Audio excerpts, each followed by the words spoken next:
Good morning. I'm going to start back in Genesis chapter 25, and I'm going to start back in verse 24 because we're beginning to read about Jacob and Esau. It's going to be a long story, but a wonderful story in some ways and horrible in other ways. So let's go ahead. And when her days to be delivered were fulfilled, behold, there were twins in her womb. And the first came out red all over like an hairy garment, and they called his name Esau. And Esau meant hairy. And after that came his brother out, and his hand took hold on Esau's heel. And his name was called Jacob, or supplanter, somebody that wants to take over somebody else's thing. And Isaac was 80 years old when she bare them. So Isaac was 60 and had these twins, and Abraham would have been 160, so he was alive, and I'm sure he knew Jacob and Esau. And the boys grew, and Esau was a cunning hunter, a man of the field, and Jacob was a plain man dwelling in tents. Now, a plain man, a cunning hunter. Very interesting about these two boys. And I don't know what it means when it says a plain man. I don't know. Sounds like he didn't have a lot of interests outside of just hanging around the home place. I don't know. I think they all had to work to be able to live. Of course, Isaac was rich. He saw everything that Abraham had, he gave to Isaac. So they were rich. So I don't know what it means when it says Jacob was a plain man. Let's see, it has a reference here. Let's see what the reference says. Oh, it's in Hebrews chapter 11. No, in Job chapter 1, 1 and 8. Let's look there and see if there's anything that would help us to understand what it means when they say Jacob was a plain man dwelling in tents.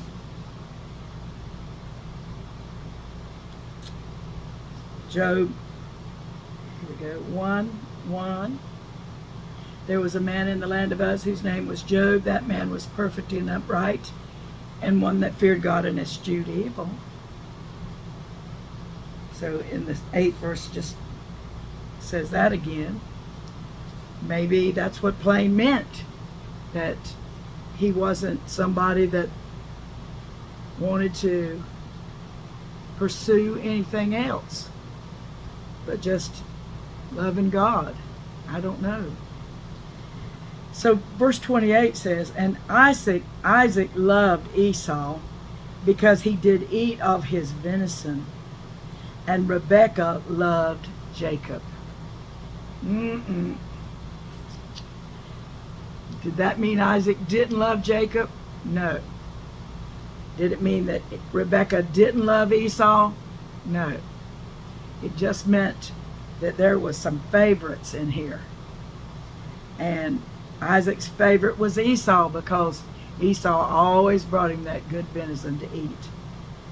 And because Jacob was hanging around the tents, probably helping her out every whip stitch, doing everything she wanted him to do, she loved Jacob. And Jacob sawed pottage. So here he is cooking pottage, beans, red pottage, beans. And Esau came from the field, and he was faint. And Esau said to Jacob, feed me, I pray thee, with that same red pottage, for I am faint. Therefore was his name called Edom, with that red pottage. Edom was meant with that red pottage. And so Jacob was his twin brother. And Esau asked him for some pottage. And Jacob said, "Sell me this day thy birthright."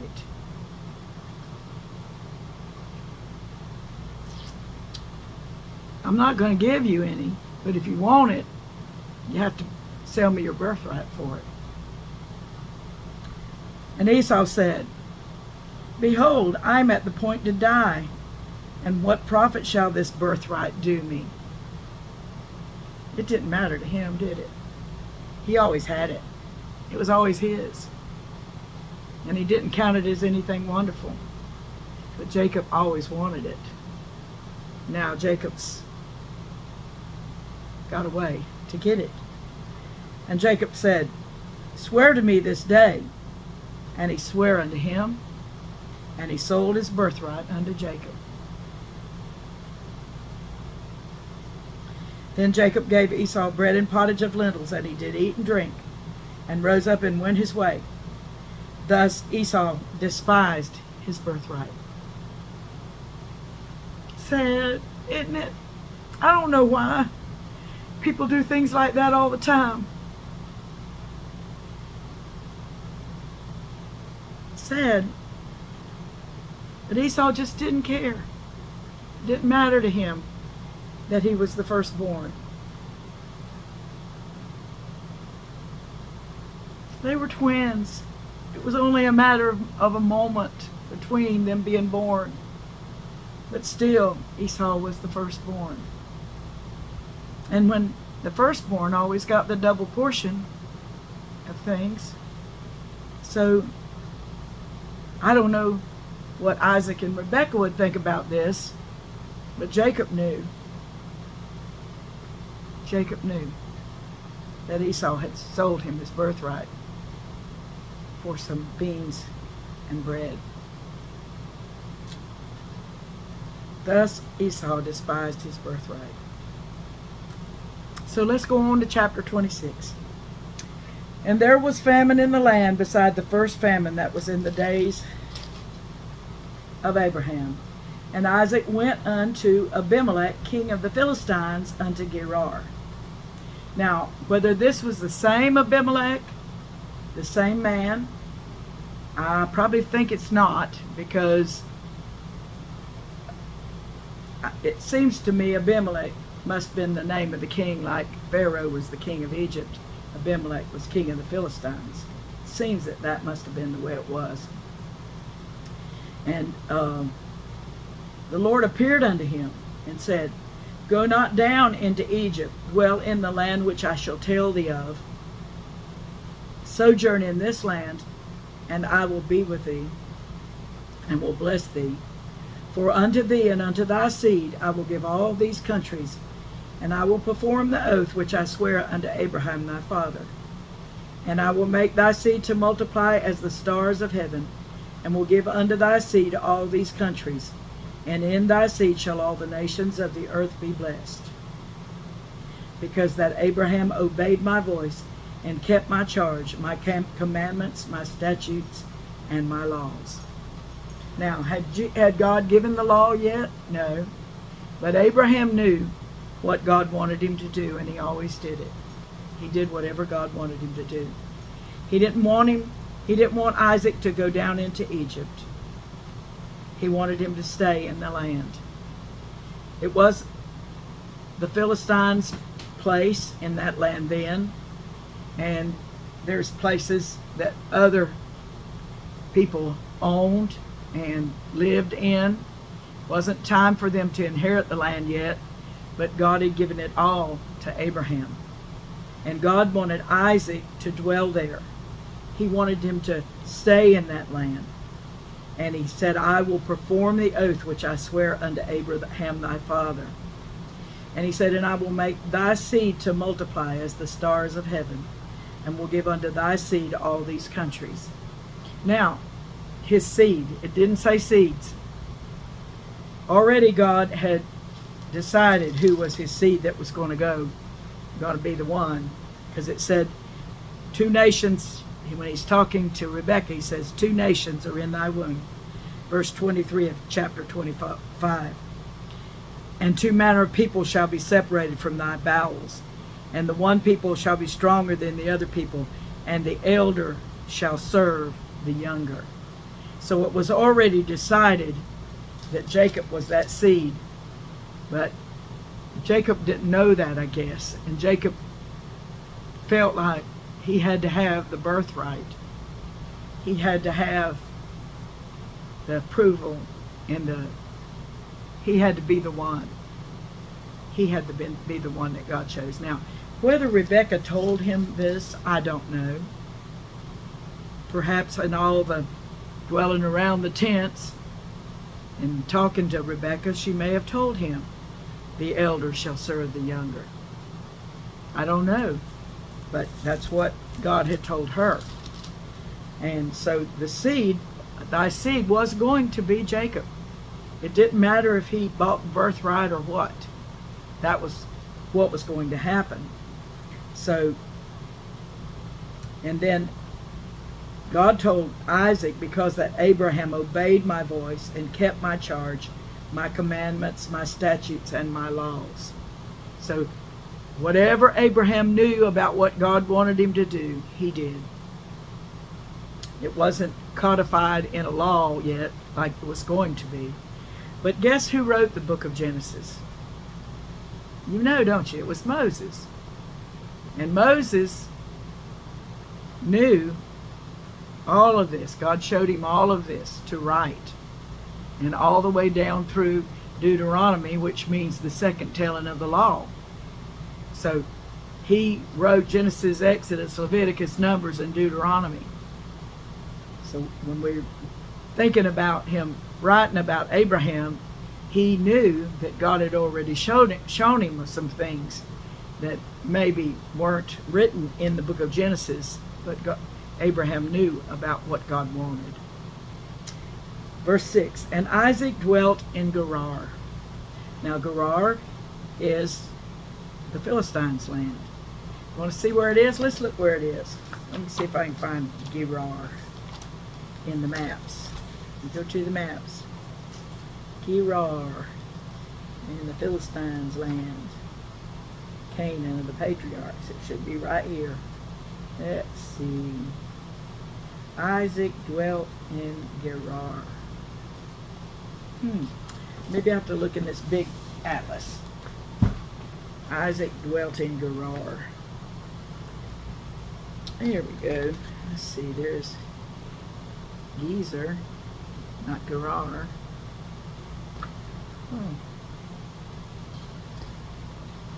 I see the plain of the Philistines, so it must have been around that area. And what is Gaza now? You know, where the Palestinians live. I think Palestinians is a form of the word Philistines. Let's see if I can find it back here. See if it has it in the index. Let's see, Gerar.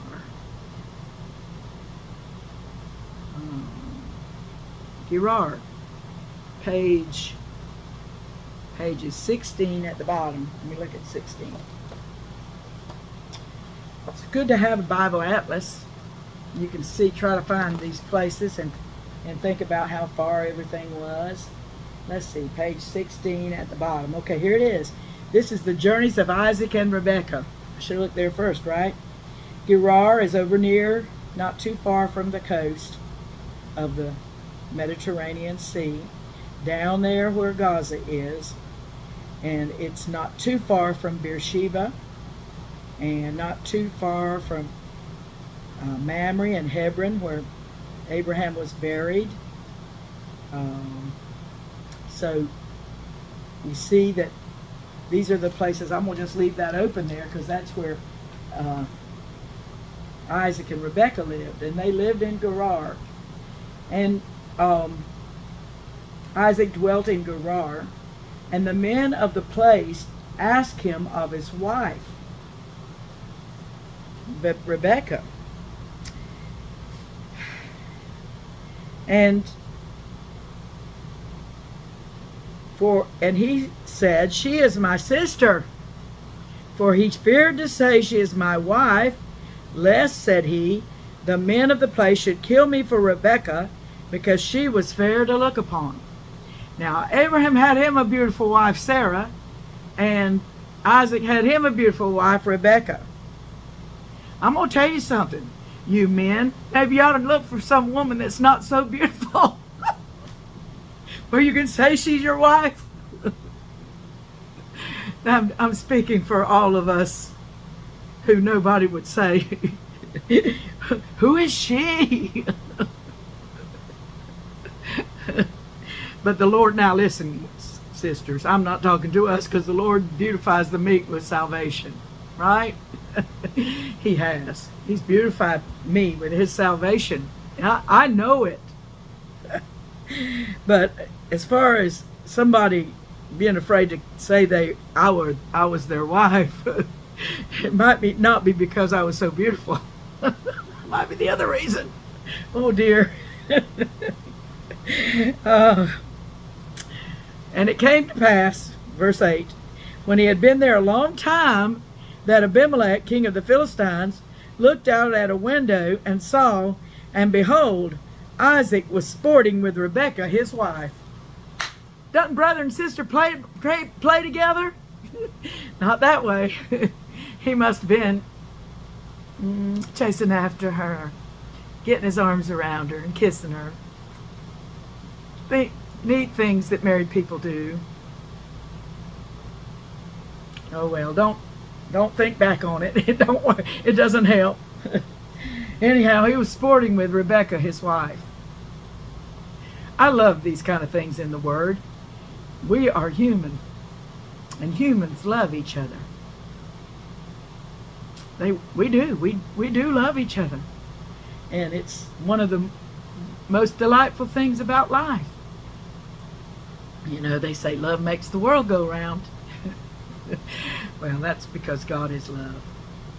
Anyhow, and Abimelech called Isaac, verse 9, and said, Behold, of a surety she is thy wife. And how saidst thou, she is my sister? And Isaac said unto him, Because I said, lest I die for her. And Abimelech said, What is this thou hast done unto us? One of the people might lightly have lain with thy wife, and thou shouldest have brought guiltiness upon us. And Abimelech charged all his people, saying, He that toucheth this man or his wife shall surely be put to death. Now, if this is the same Abimelech, I don't know it is, might not be, but if it is, he should have learned his lesson from Abraham. Not to touch any of their women. So that's why I think it's not the same man. But anyhow, I don't know about lying. Abraham lying. He didn't lie. But Isaac lied. Because she was his cousin. She was not his sister. Well, anyhow, God loves us, and God loved them, and he worked it all out for them. So I'm going to go, and I will come back tomorrow, Lord willing. Y'all have a great day.